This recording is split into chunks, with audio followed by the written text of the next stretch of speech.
Buju, Sarah Colin Dishnakas, Ganandigan and Dunjidin, Masabikan Inda. So my name's Sarah Cole. I am of a place, a Seneca Nation place called Canandaigua, New York. And I currently live in Masabikan, Duluth, Minnesota, the land of the giants. I'm a Ojibwe language learner. I have about the vocabulary of your average 3-year-old right now, but I'm working on it. And I always just think it's really important to acknowledge the Ojibwe past and present of the space I'm in, and to acknowledge Indigenous past, present, and future of the spaces that we're all in.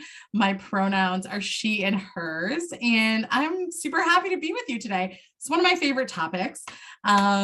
Is just inclusion, right? Equity, diversity, inclusion. And here we're going to talk about a little bit about pronouns today, but of course, can't talk about pronouns without talking about all of the stuff I just mentioned. So it's a small group, but I'd love it if we would do some introductions. If you feel safe, if you do not, that's okay too.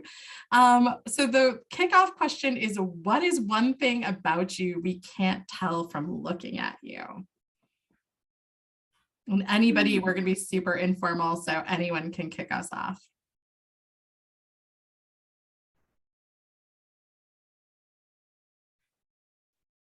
I was born in Texas. Oh, okay. Do you have, how long did you live there, Karen? Till I was 9. Okay. Is there anything about, do you go back? Is there anything you still feel tied to there? My parents lived there. They went back, but not really, other than that. Awesome. I would not have guessed that. So that was a good one. I'm a sober alcoholic. I love that. Sue, thank you. How long have you, will you share with us how long you've been in? 27 years. Congrats. That's huge. Thank you. I'll say that I'm a tap dancer. Nice. How long have you been tap dancing? Oh, I guess probably about, oh no, making me do math. 25 years. Wow, that is awesome. How cool. I don't know if I know any other tap dancers, so nice to meet you. Nice to meet you.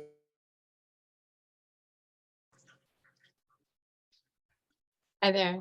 I would add that one thing you would not know by looking at me is I struggle every day with the death of my mom from Alzheimer's.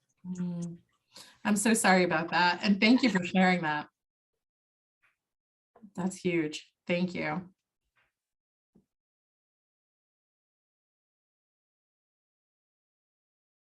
Anybody else want to share? I just want to remind people that if you didn't want it to be shared publicly, you could put it into the chat and I'm happy to read it off too. So that way it could be anonymous. As long as I'm talking, I'll share that I grew up with learning disability, and it was something that was pretty hard for me to overcome, but I feel like I deal with the challenges every day in a different way. And I love the fact that you ended up in a field where you make education accessible. How cool. It's really nice when we get to grow into the people we wish we had when we were kids, right? That's a powerful thing. That's awesome. I kind of already revealed it, but I'm a New Yorker. I don't know if people can't tell that about me, because now that I live in the Midwest, I still feel like my New Yorker is always showing. Like I'm not good at like keeping my face, fixing my face, as my friend Chad would say. And I'm apt to tell people what I really think, which has not been my experience of Midwesterners. It's hard for me to read folks in the Midwest. I'm still learning how to read emotions on people's faces. And lots of times I have the experience of thinking I know how someone feels or what they think, and then it turns out I'm wrong. So I'm not even new here anymore. I've been here almost 5 years. So still working on my facial and emotional reading of Midwesterners. we'll see if I get any better over the next 4 years. Well, thanks for doing that. It's great to be with you all today. And again, I think this is I love this as an icebreaker because it just reminds us that even if we know one another, even if you were in a room of folks that you knew, probably there's something you would learn. And of course, we move through the world as animals, right? So part of what our brains do to keep us alive is they categorize things and they look for patterns. And that's a safety mechanism. And it's one that we've outgrown a little bit, but we still do it. It's a way that we make sense of the world around us. And yet there's a lot we can't tell from folks by seeing them and meeting them, and a lot of assumptions that we can make about people. So I always love this as a way that we can sort of share. And it's a nice exercise because it's a little bit of a share by choice or a challenge by choice. Folks can say something very surface level, folks can say something pretty deep and vulnerable, or anywhere in between. So I love it. It's a great one. So it's a great one to use in any teams that you're in as a little bit of an icebreaker. So thanks for sharing. And then just thinking, I would love for this to be a brave space. And I really think of that as it's a space where we feel encouraged to lean into dialogue. And it's inclusive to everyone. So we can lean in just a few things that I feel like are helpful sometimes. We can lean into the uncomfortable. I think the uncomfortable is sort of a magical space of learning, that space where we don't feel too comfortable and yet we don't feel shut down because we feel terrified. This sort of middle space. I started my life as a professor, and that was where I always hoped to get my students. It's kind of to that middle space of a little bit of discomfort, which mixed with curiosity is a really kinetic space for learning. And then recognizing that we're all moving forward, right? Probably you know already, there's no gold star for this work. There's no kind of magical checklist that you're done learning about diversity and inclusion and equity. We're all learners all the time. And I'm a Brene Brown fan, and I love, she reminds us, we're here to get it right. We're not here to be right. So when we move into that space of wanting to get it right, I feel like that's a really fruitful space rather than a space of needing to be right, which feels like more of a defensive space to me. And a lot of times when we're learning and growing, we are getting it right. And things are evolving, right? So some of the things we're going to talk about today are ever evolving. Our language is ever evolving. Our ability to recognize the complexity of folks is ever evolving. So we are going to be learners in this space, and that's a beautiful thing. And don't wait till you have the perfect language to speak. I'm an Audre Lorde fan, and if you don't know her, check out her work. She was many things, queer, African-American, liberationist, poet, activist, memoirist, did some amazing work in her lifetime. And she famously wrote, "Your silence will not protect you." And I feel like not only does our silence not protect us, it doesn't protect other folks either. So wherever you're standing, to use the space that you have to help make space bigger. We were just talking, of course, it's Pride. We're going to talk about Pride Month in a minute, but that's some of what happens during Pride, right? Is that folks get to go out and be public, and that public representation pushes space to be bigger for folks and makes more space and more safety. So do not feel like you have to have the perfect language. It's okay to speak from where you are or to even ask questions about language. That's part of what we're here to do today. Of course, we're always trying not to judge other people in their learning process, and listen to them to understand. And we can, of course, speak about our own life experiences and own them. I like to assume good intent in this type of work. I have yet to ever have anybody surprise me as a secret Nazi or anything. My experience is that folks that come to these spaces really want to learn and grow. And I think we can all challenge ourselves to continue to learn and grow. So that's some of my thoughts about kind of creating what hopefully feels like a brave space, but also I hope to a safe space. Anything else that folks feel like is important to acknowledge in terms of having a space that's fruitful for learning?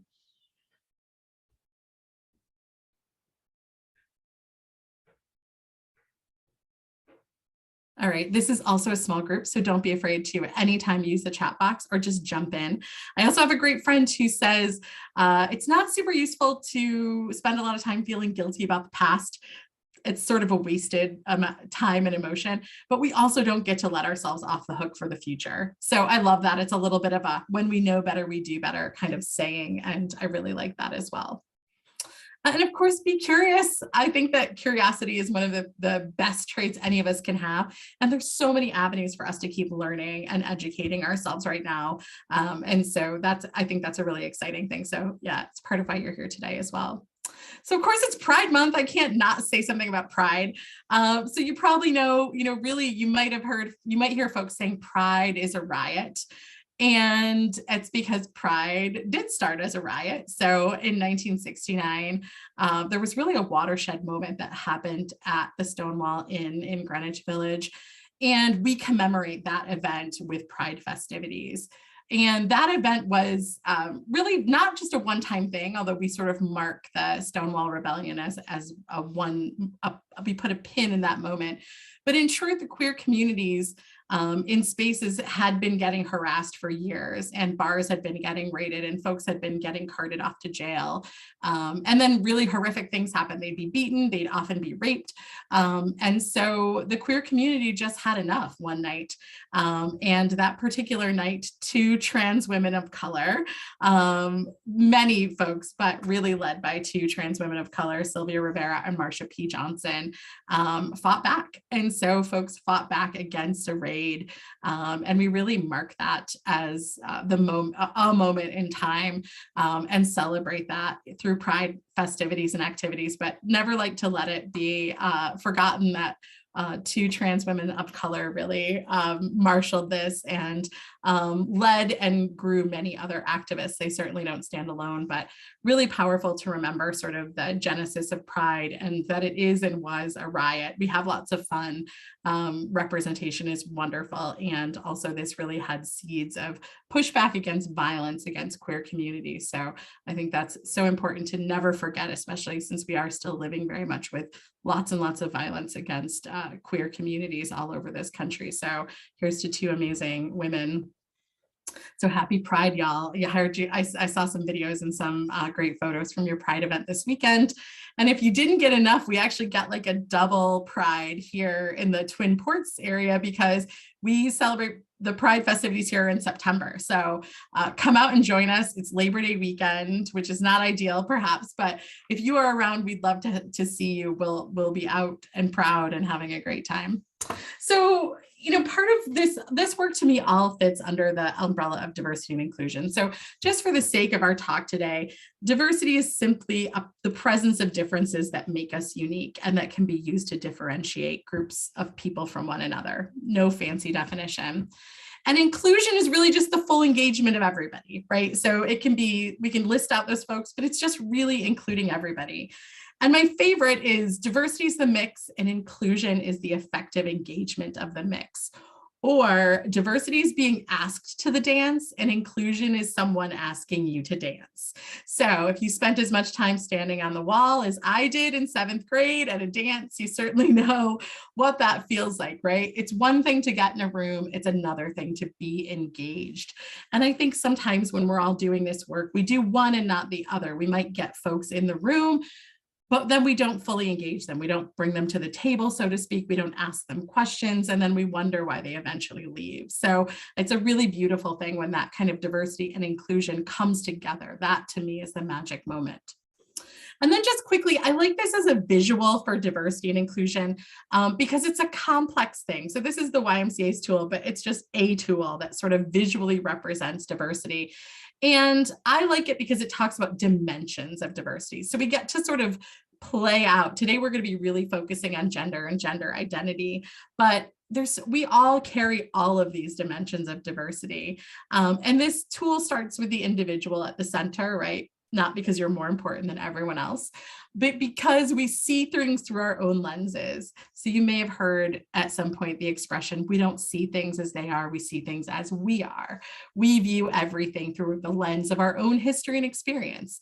If you don't believe this, talk to one of your siblings about something that happened when you were kids. You might have had an experience where you were both in the same circumstance, but you remember it totally differently. This can also happen with a spouse or someone else you spend a lot of time with.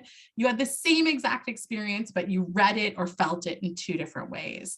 I spent some years living in Worcester, Massachusetts. Shout out to the unsung hero of Worcester, Mass., not as famous as its big sister, Boston, but a pretty cool city. And I lived in a really beautifully diverse neighborhood with my partner, Renee. And we'd always felt super safe in our neighborhood. We never had any negative experiences until one day we got a really hateful letter in our mailbox. It really took us off guard, and we spent a week solid talking about the letter, who could have sent the letter. We were so upset because we'd always felt safe. We analyzed it. We just couldn't stop talking about it. And about a week later, we ran into a neighbor and she said, "Hey, strange question, but did you get a really mean letter in your mailbox?" And we were like, "Yes, because we're lesbians." And she's like, "I got one because I'm Puerto Rican." So after a few minutes, we get the letters out, and chapter 2 is they're the same letter. So it turns out, and of course, then we start talking to more neighbors. Well, it turns out everybody on our street got the same poorly written, hateful letter, but we all assumed differently. So we thought we got it because we were lesbians. Our neighbor thought she got it because she was Puerto Rican. Our other neighbor thought she got it because she was a single mom. So it turns out we'd all read the same poorly written, hateful letter through, of course, our own identities and experiences. It turns out just some hateful person photocopied a letter and gave it to everyone on our street. But of course, it felt different to all of us, right? And we each assumed that we got it because of some portion of our identity. So that's a perfect example of sort of reading the world through our own history and experiences. Not a problem, just something for us to be aware of. And of course, outside that, we have self-identification. And this is a layer we're sort of focusing on today with today's talk, right? Because for some of you, I'm guessing your self-identification, maybe there's aspects that have been really stable or static throughout your lives. Others of you may have had aspects of your identity that have changed or that you've named differently. There might be those of you on the call who didn't have the language to name yourself or parts of your identity when you were growing up, and maybe you do now. So this stuff can change, and the language available to us can change as well. So that's a really powerful thing, because of course, when we can name ourselves and we see ourselves represented and named and called as we wish to be called, this is a really humanizing, valued thing, right? Makes us feel like we're not broken. We're part of a larger world. And then, of course, we have a collective and a global context. Sometimes we're really aware of it. Sometimes we're not. COVID made us pretty aware of our collective context. Some of the stuff going on in our country right now and internationally makes us aware of our collective and global context, but we have it all the time. So again, I don't want to stay here for too long, but just these layers. So the core dimensions, the kind of the first blue layer, and this is where gender and gender identity lives.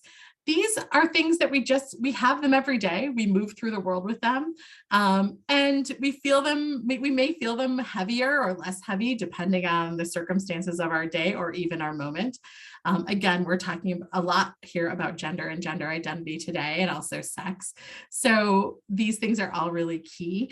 And my guess is if I had you go around and identify yourself in these categories, name yourself in these categories, some of them might feel really simple to you.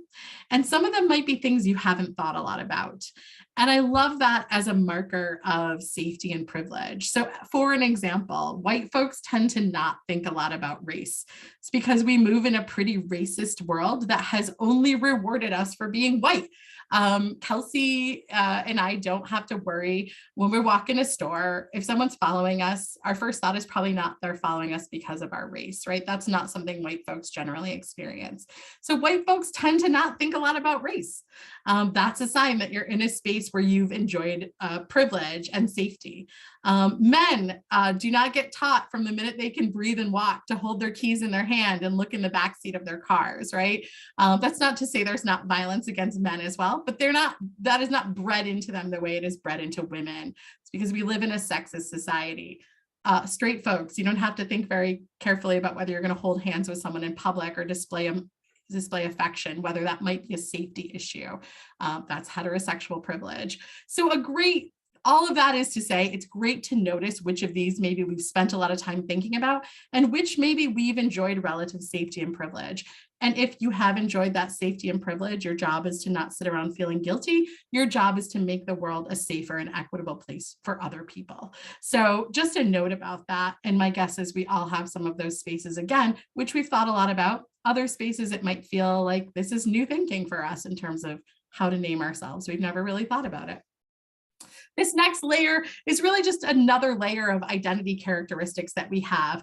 And some might be visible and some might not. So these things can feel not as key, but impact the way you're living. I already mentioned being a New Yorker living in the Midwest. So you don't have to go far sometimes before you bump into new cultural mores or ways of being, or even geographic difference that maybe you didn't anticipate.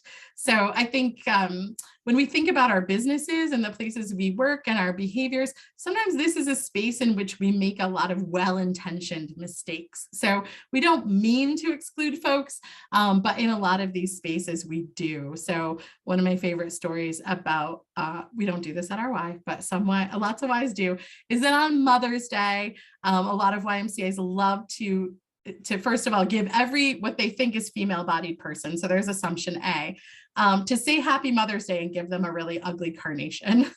And this has the unintended effect of making a lot of people feel really horrible, right? Because not every woman is a mother. Not every female-bodied person is a mother or wants to be or can be. So there's a whole variety of circumstances. And we end up making folks feel really horrible if they have a mother who just died themselves, or perhaps they're infertile, perhaps they chose not to have children, perhaps they're isolated from their children. So there's a really simple fix to that, which is we could just give ugly carnations to everyone and say, Happy Sunday.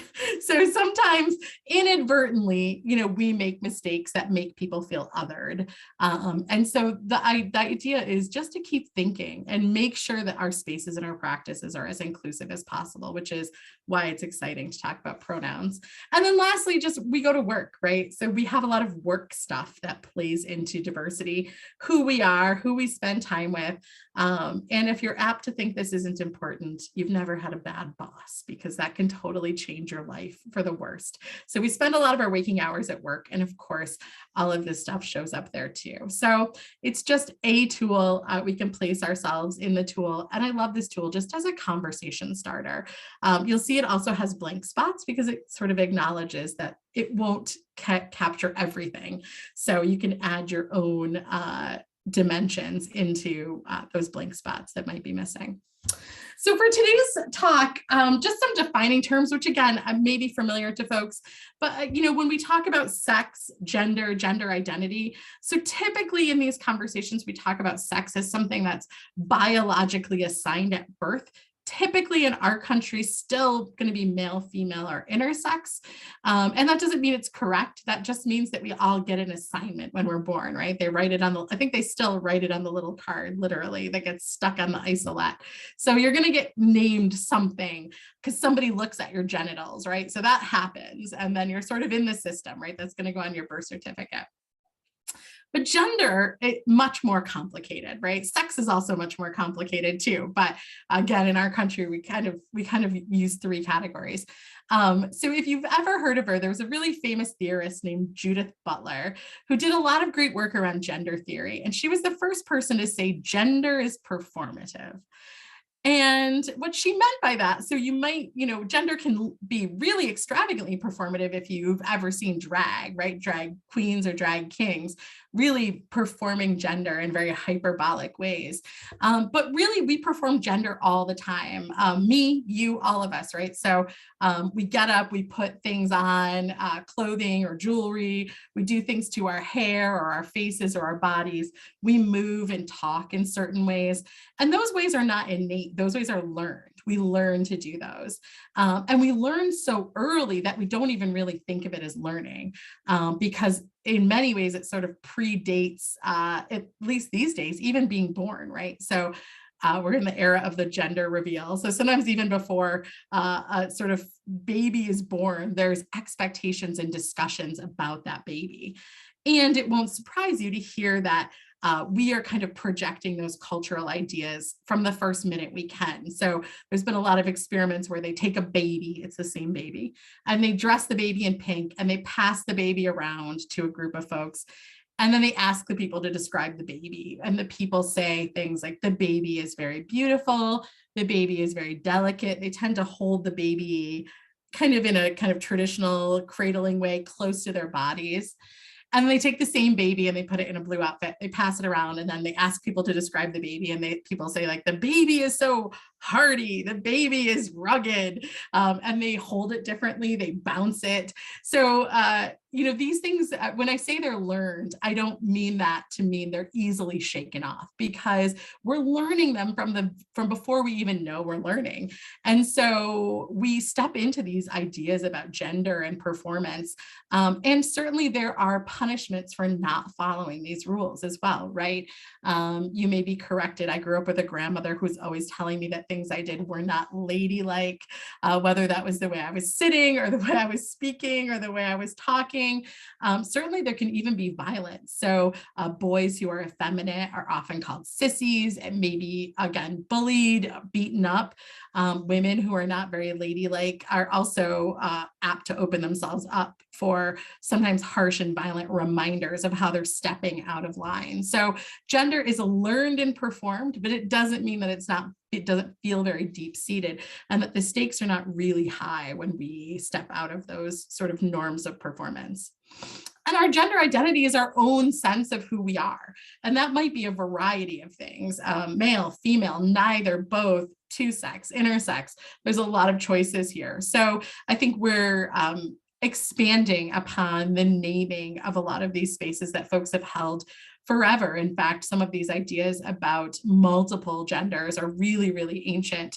Lots of Native American cultures celebrated folks they called two-spirited. So folks that we would probably most closely identify with as trans. But this is not a new idea. There's new visibility, but this is not a new idea. And we might say that we've heard of transgender, but we also would say there's groups of folks who identify as cisgender. So that might be, I would identify as cisgender. So my gender identity aligns with the sex I was given at birth. Those line up for me. If you're transgender, you may feel like, hey, my identity is not in alignment with the sex I was assigned at birth. And so I think we hear transgender, but folks aren't always aware of the phrase cisgender. And of course, folks might identify as non-binary. So I don't see myself as either this or this. I'm somewhere in the middle. So you might hear the phrase gender non-binary, or folks identifying as non-binary. Any questions about those phrases?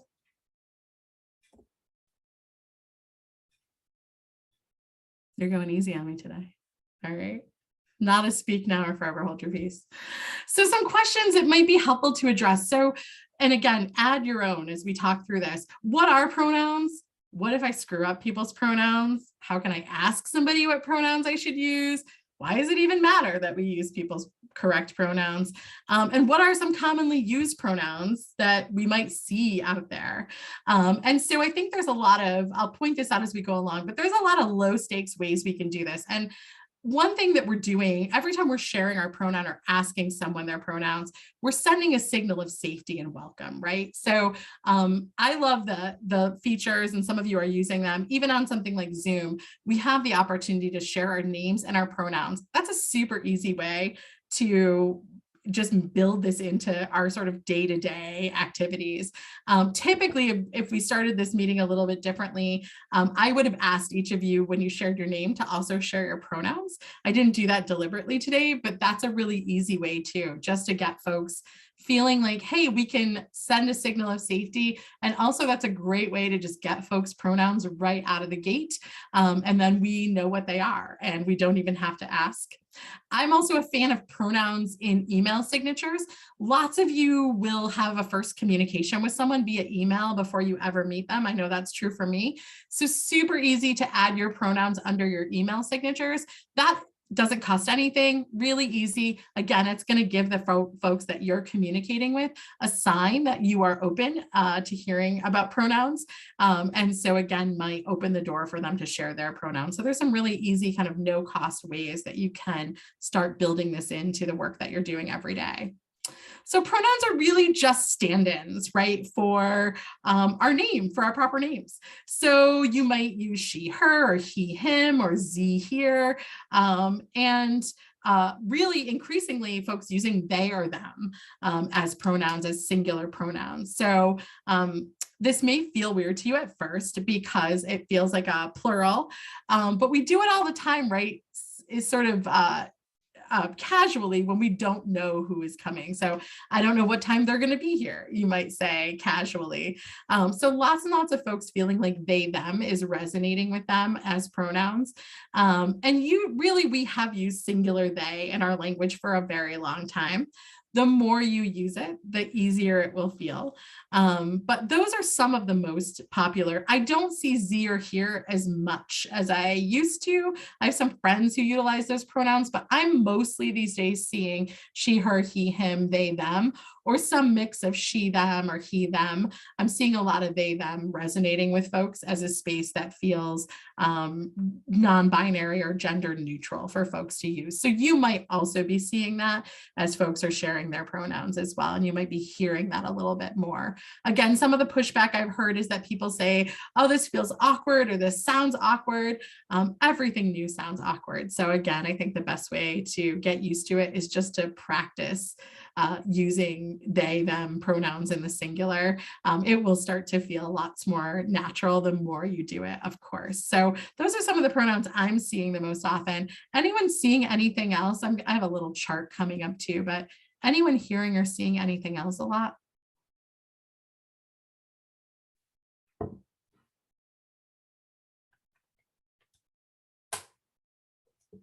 There's also just some really cute swag out there right now. So lots of fun, like buttons and other things that are really playful. So there's a lot of great fun ways to incorporate this stuff into just your typical introduction. And even if you're the only one doing it, sometimes that can be even more powerful. And if you're in a meeting, you're just going to introduce yourself. Hey, I'm Sarah Cole. My pronouns are she, her.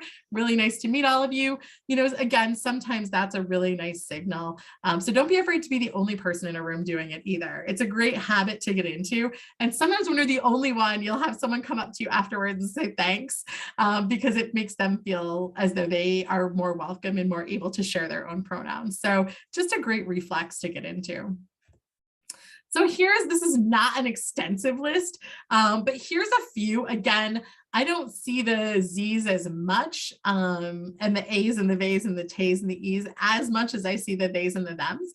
But just that there are lots of pronouns out there. Again, I typically have not run into these, but ultimately we're going to name people as they name themselves. So again, this is really just the power of asking what folks' pronouns are, and then being responsive to them. Our language evolves, right? So lots of, this is always interesting to me. So what if you screw up? This is probably the big scary question for everyone, right? Like, I'm very nervous. I'm not used to this. What if I mess up? What if I use the wrong pronouns with someone? That can feel really high stakes. And in truth, we're just going to deal with it the way you would deal with anything else. You're just going to apologize when you're corrected. And of course, you're going to channel Brene Brown and remember that instead of getting defensive when you're corrected, you're going to feel really grateful, because when we correct each other, that means we want to be in community, right? The truth is, if I tick Nina off and she doesn't want to be in community with me, she just leaves, right? Like she doesn't share that with me, she will just leave. We all have folks that have done that either in our businesses or our personal lives. But if Nina corrects me, she's illustrating that she wants to be in community with me, right? She wants me to get it right. And so it's a real gift when someone corrects us when we make a mistake. We might feel embarrassed in the moment. We might feel awkward. That's perfectly okay. We can just apologize and fix it the next time.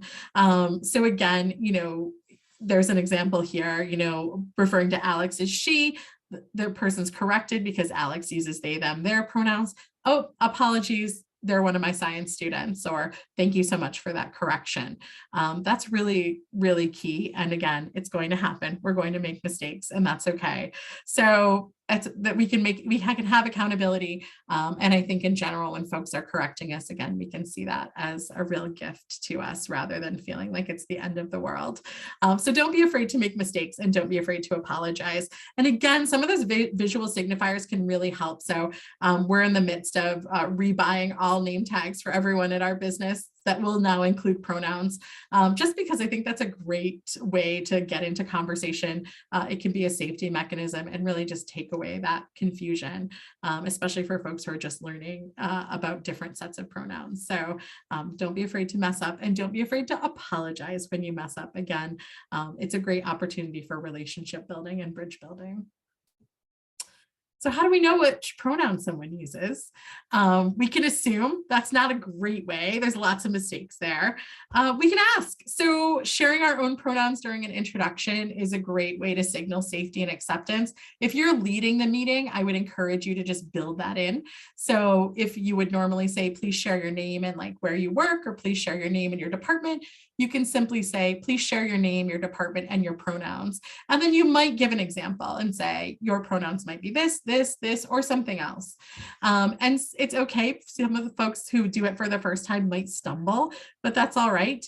It's just a great way to get into the vibe of doing that. But even if you're the only one in a meeting, go ahead and share your own pronouns. It often opens up the door for other folks to share theirs. And then, of course, you can simply ask, hey, Kelsey, it's so nice to meet you. Will you share with me what your pronouns are? And then when she does, I can say, great, I'm Sarah. My pronouns are she, hers. This can just be a part of an introduction. Again, the first time you do it, it's going to feel weird because it's a new muscle. But the more you work the muscle, the more normal and typical that's going to feel. So just asking is absolutely okay. In fact, make it something you do when you meet new folks and share your own, right? So it's a really helpful way to just make sure we're honoring folks from the go. Of course, again, name tags, badges, email signatures, forms. I don't know about your business, but a lot of times when someone's interacting with our business, well before they interact with a person, they might interact with a form, a paper form, an electronic form.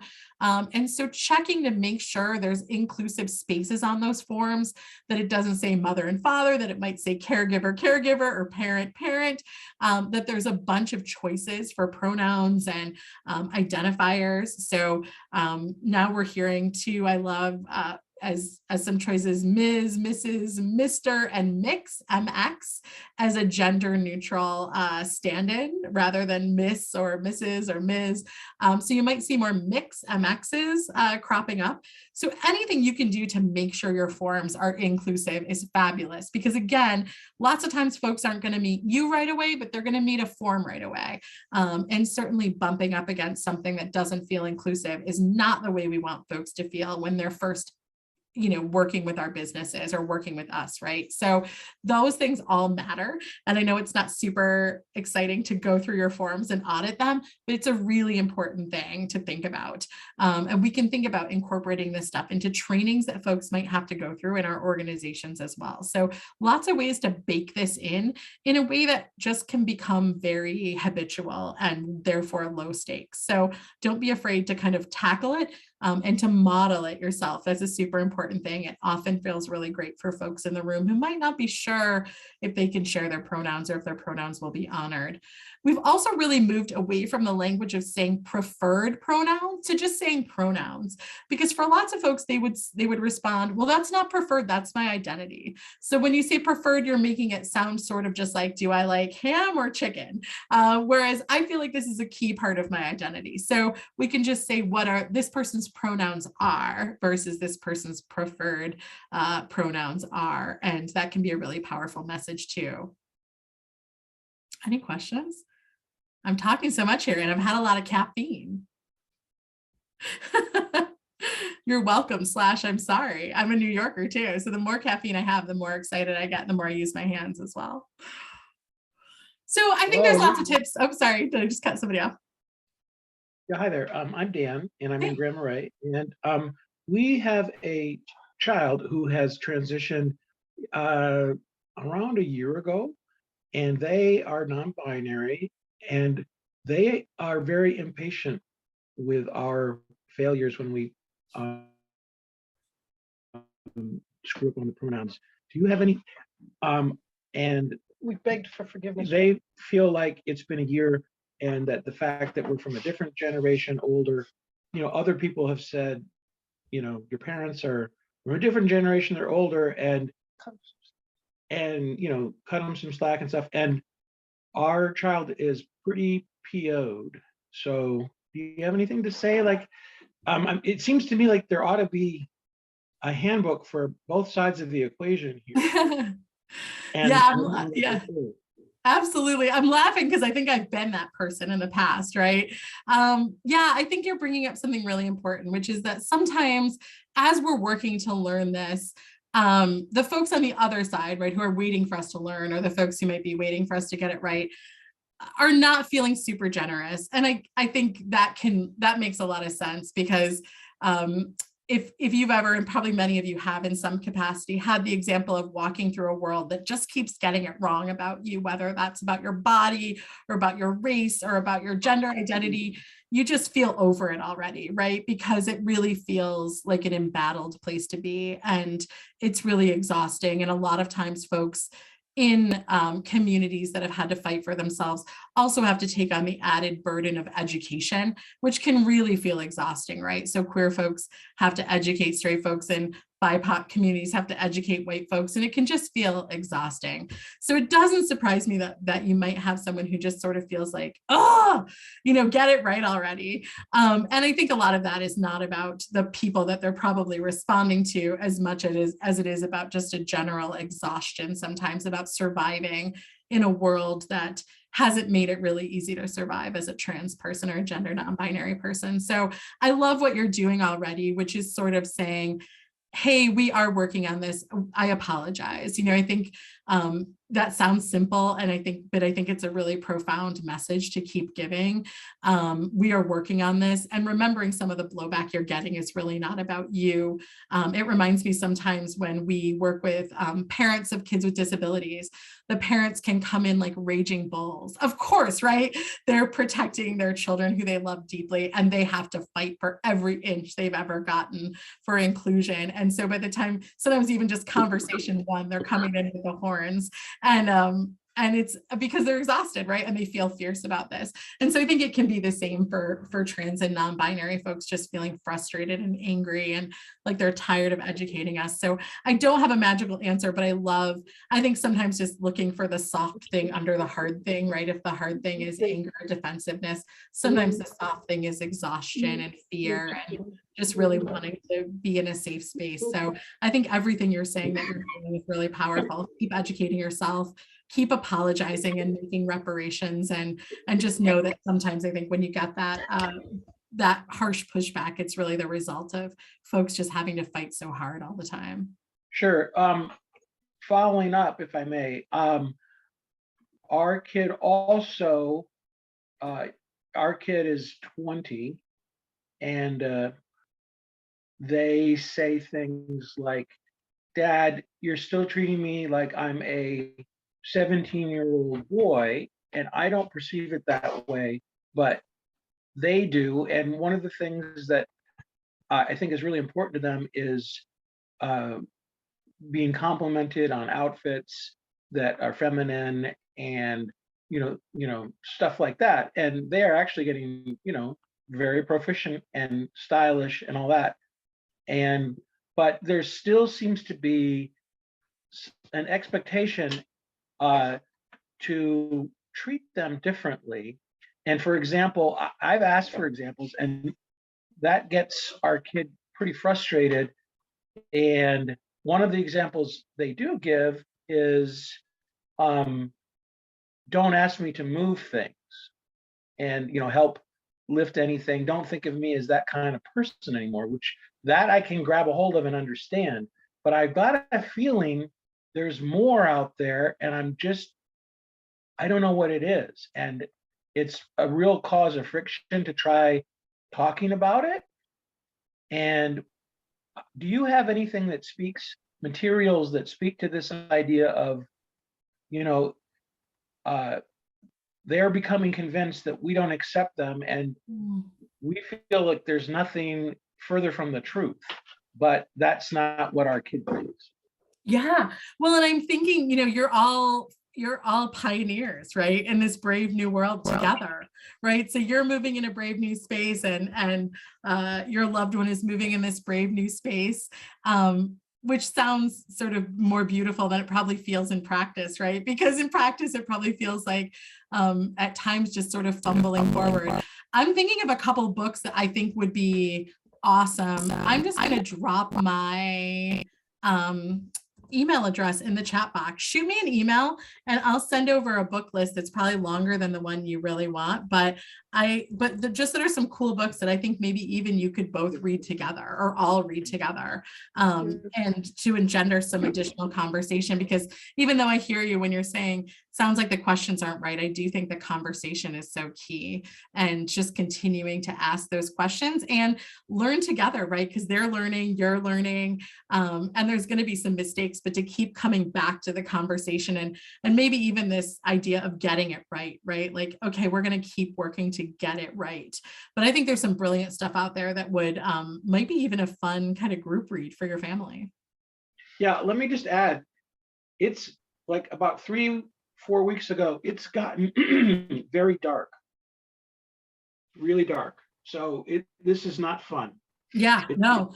Well, and this is it's life stuff, right? And I think that the country that we're living in right now, watching those things play out in different states is really heavy for members of this community who are really feeling, and even watching what's happening with our Supreme Court. I think rightfully, lots of folks are afraid that protections, which are already not sufficient enough, are going to get rolled back. So, I think that there's a lot of stress there as well. That's probably just playing into the kind of macrocosm of the microcosm of your folks and your family. Thanks for sharing your email address. I'm really gonna Look forward respond. to Yep. Please do. Sorry, I didn't hear. Was there one more person? Sorry, I didn't hear that second.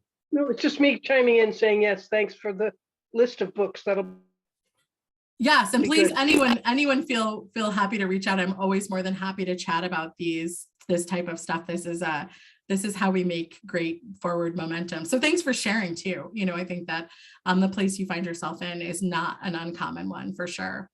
And I think it's pretty awesome family members who seek to understand. That's great work. I don't want that to go unmentioned. So tips for success, just practice. I know, again, changing our language, evolving our language can feel awkward at first, as any new thing can feel awkward. So we can practice these things. We can start to use gender neutral language in big groups. So I'm a fan of the word folks. I overuse the word folks, but it is I love it as a kind of inclusive word. If I was Southern, maybe I could try for y'all. That works really well, but it doesn't work for me. I can't pull it off. But all or y'all, friends, just getting out of kind of gendered language when we're speaking in front of groups as well. Again, I love folks, but I hear lots of my early ed folks are great at saying friends. Hello, friends. Hi, team.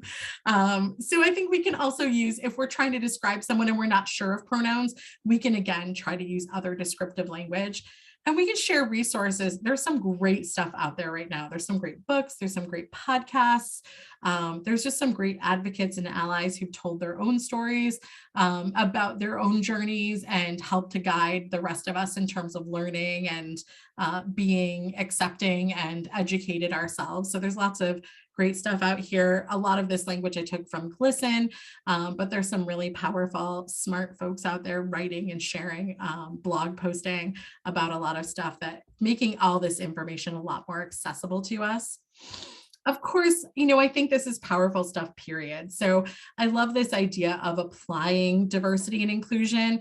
And I love these guiding principles. We're going to embrace and nurture each individual for who they are, not who we want them to be, right, in our worlds, just who they are.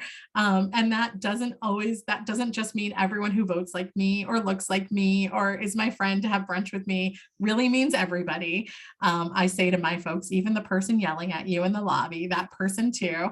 So we're going to embrace and nurture. We're going to recognize and value all dimensions of diversity. And I think that's really powerful.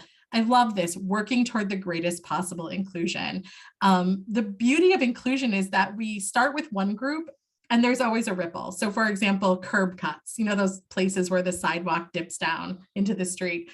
Curb cuts are ADA mandated. They were originally conceived of for folks in wheelchairs so they could safely get from the sidewalk to the street, back to the sidewalk. Well, it turns out curb cuts are great for lots of folks. They're great if you're pushing a stroller. They're great if you're using a walker or a cane. They're great if you're a skateboarder. They're kind of good for everybody. And the same is true about inclusive bathroom spaces and changing room spaces. There's a lot of talk in our larger world about bathrooms and changing rooms, and it tends to be a locus, a focus for trans inclusion. In reality, trans folks should be able to use any spaces that they want. Trans folks are not violent offenders. They are not sex predators. They have been using our bathrooms alongside us for millennia, and they always will. So, but the truth is, when we create inclusive locker room spaces at our, for example, I run a Y, when we create inclusive bathroom and locker room spaces, they're not only great for trans folks, but they're also great for folks with a PCA. They're also great for folks with an aging parent.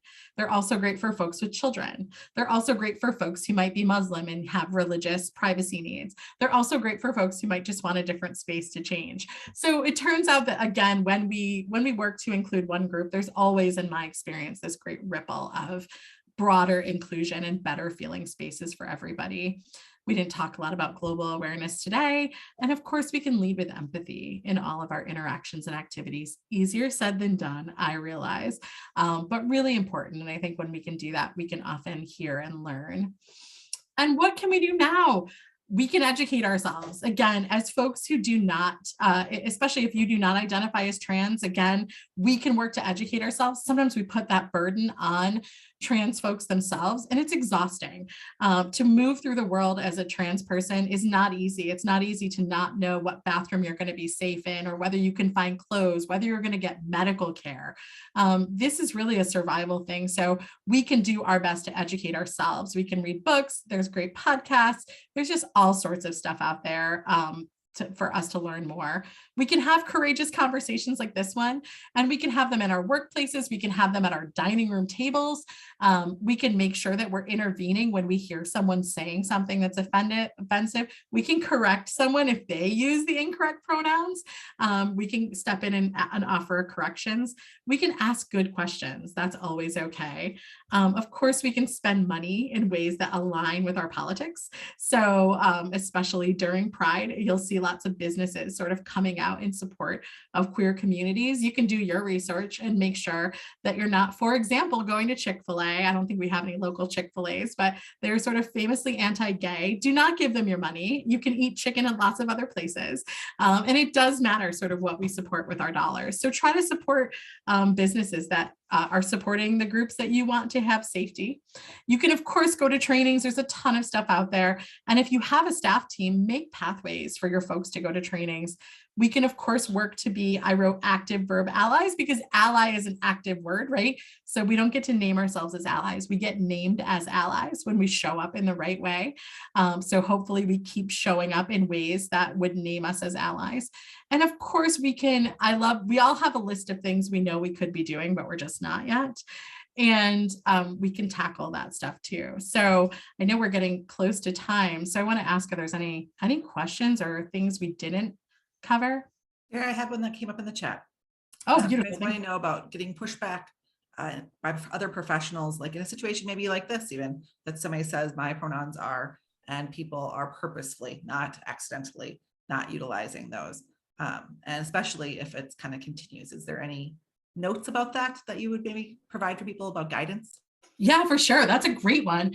I would say if you are running the meeting or running the show, I would say I always feel like the person, I felt like this when I was a professor. My job in front of the classroom was a few things, but one of them was to keep the room safe. So that if it ever became clear that someone was deliberately trying to make anyone else feel unsafe, it's my job to step in as the professor. So I would say if it's a meeting that you're running, you can do a lot of things. From, if it's a Zoom meeting, you can chat the person privately who's the offender.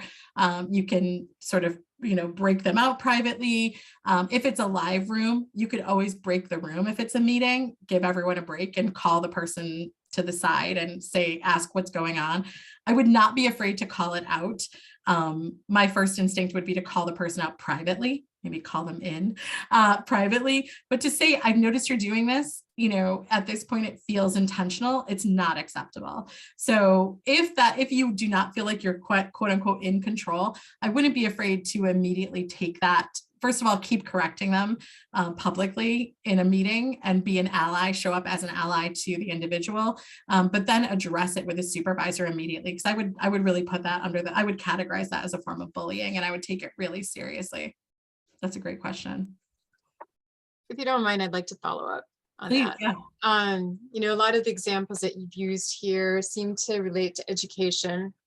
And there was a professor a couple months ago who won a case. He was fired for refusing to use identified pronouns and won a $400,000 award as wrongful termination. And that is something that I think a lot of educators can point to that are resistant to this. You know, that there's no way that you can force me. And now they're, you know, culture war, case law, whatever you want to call it, Yeah. coming at you fast and furious. And, you know, I think it's twofold. I think first and foremost, I don't think it's intentional. You know, like Nancy and Dan were saying, it's not intentional. But I think secondly, there's this kind of prevailing, I don't get it ism, like it's not important ism. I mean, it's not important to you, right? So that's why whatever. And then that feigned helpless confusion. Oh, it's so confusing to me, right? That and it's a subtle, it's not like the in your face, ugly, racist, sexist kind of pushback. It's that subtle, there you go, it's not important. Yes, yes. Yeah, I think the insidious nature of that, you're absolutely right. And this isn't going to go away. If anything, I think this is going to heat up. We're seeing it, I think, heat up in some ways. And I think, you know, I wish I had a silver bullet for it, other than just, you know, I think there's more of us than there are of them. At least that's what I think. And I think we're raising generations of folks who are really, in general, super thoughtful about this, very, you know, their sort of breadth of thought and expression is so much wider than mine was, and probably much, you know, I hope it continues to widen, but I think you're absolutely right. I think there's just going to be a lot of noise out there continually, and even some reward for some folks who are kind of deliberately doing this insidious, you know, bigotry. I feel like it's, you know, exactly as you described it, sort of hateful and bigoted. And the more we can bake these in things, protections in, and even show up in our day-to-day lives with these practices, I think that sort of stuff, you know, is an equal and opposite, hopefully greater than equal force. But thank you. Yeah, it is disturbing to me as well. I have a question, Sarah. Sure. When someone uses he, them pronouns, does that mean that they use all the he pronouns and all the them pronouns? So, and you can use either? Yeah, that's a great question. Yes. And I've heard sometimes folks using these two. So that, yeah, you just described it correctly. So you could say, if he said, my name is Thomas and I'm he, them. So you could say, Thomas is in the room, he loves grapes. You could also say appropriately, Thomas is in the room, they love grapes. So yeah, the person's telling you, hey, either one of these is fine with me. Yeah, Great. that's great. Awesome. And I won't, any more questions? Yeah. I have a question. So following up on that, do you think that we're like moving towards, is that when someone says I use she, them, is that implying like just support of the system and the use of pronouns? Is that where we're all heading? Is, you know, like I use she, that I use she, her, and or if I said I use she, they, or them. These are the questions I was hoping to answer. Yeah. Then I think does that's a that great show question. support? Is that like also a good way to do it? Like I use she, her, but you could use these other pronouns because I support the use of all pronouns. I guess I'm asking, like, if I did that, would that be even more supportive? Yeah, my sense is the folks I know who use those really just feel like those are the pronouns that resonate with them. So I would just go with your own gut about what feels good to you. But I do think maybe more folks are sort of thinking about this too, right? Because I think when the language is available, sometimes folks are saying, oh, you know, I want to think about what feels right to me. So I don't think there's a right or wrong way to name your own pronouns as long as it feels good to you. And my guess is we might see more she or he, them, simply because folks have a different lexicon now. And for some folks that might feel right, but I don't think there's a right or wrong answer necessarily. And I think most folks are just sort of trying to reflect what feels best to them. It's a good question. And our language will continue to evolve, right? Just when we feel like we've got it, it'll change again. So, and I hope it evolves to just be more and more inclusive. So yeah, just keep it going, and please reach out. I know we're at the end of our time. I want to be thoughtful about folks' time, but please do not hesitate to reach out. I always really love these conversations and always happy to spin them out or share book recs or do anything else I can do to be helpful. But thanks for being here today.